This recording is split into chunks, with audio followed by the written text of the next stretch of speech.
சாலையோரம் நின்று கொண்டு இருந்த தனியார் கல்லூரி பேருந்தின் பின்புறம் மோதிய கார். மோதிய வேகத்தில் பேருந்துக்குள் முழுமையாக புகுந்த காரில் இருந்தவர் உயிரிழந்த பரிதாபம்.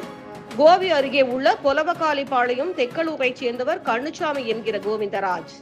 விவசாயியான கண்ணுச்சாமி பொன்னிவள நாட்டில் உள்ள கோயிலுக்கு குடும்பத்துடன் சென்றுவிட்டு இன்று அதிகாலை வீடு திரும்பியுள்ளார்.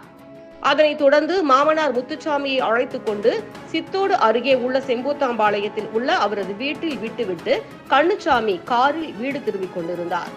தாசம்பாளையம் என்ற இடத்தில் கார் சென்று கொண்டிருந்த போது சாலையோரம் நிறுத்தி வைக்கப்பட்டிருந்த தனியார் கல்லூரி பேருந்தின் பின்புறம் மோதியது. மோதிய வேகத்தில் கார் முழுவதும் பேருந்துக்குள் புகுந்தது. இதில் காரின் இடிபாடுகளுக்குள் சிக்கி கண்ணுச்சாமி சம்பவ இடத்திலேயே உயிரிழந்தார். விபத்து குறித்து தகவல் அறிந்த கோபி போலீசார் மற்றும் தீயணைப்பு துறையினர் விரைந்து சென்று காரில் சிக்கியிருந்த கண்ணுச்சாமியை மீட்க முயன்றனர்.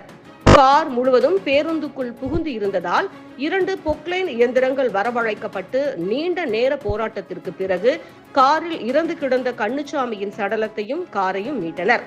விபத்து காரணமாக கோபி ஈரோடு சாலையில் சுமார் அரை மணி நேரம் போக்குவரத்து பாதிக்கப்பட்டது. நீண்ட தூர பயண களைப்பில் இருந்தபோது காரை ஓட்டியதால் விபத்து ஏற்பட்டு இருக்கலாம் என கூறப்படுகிறது.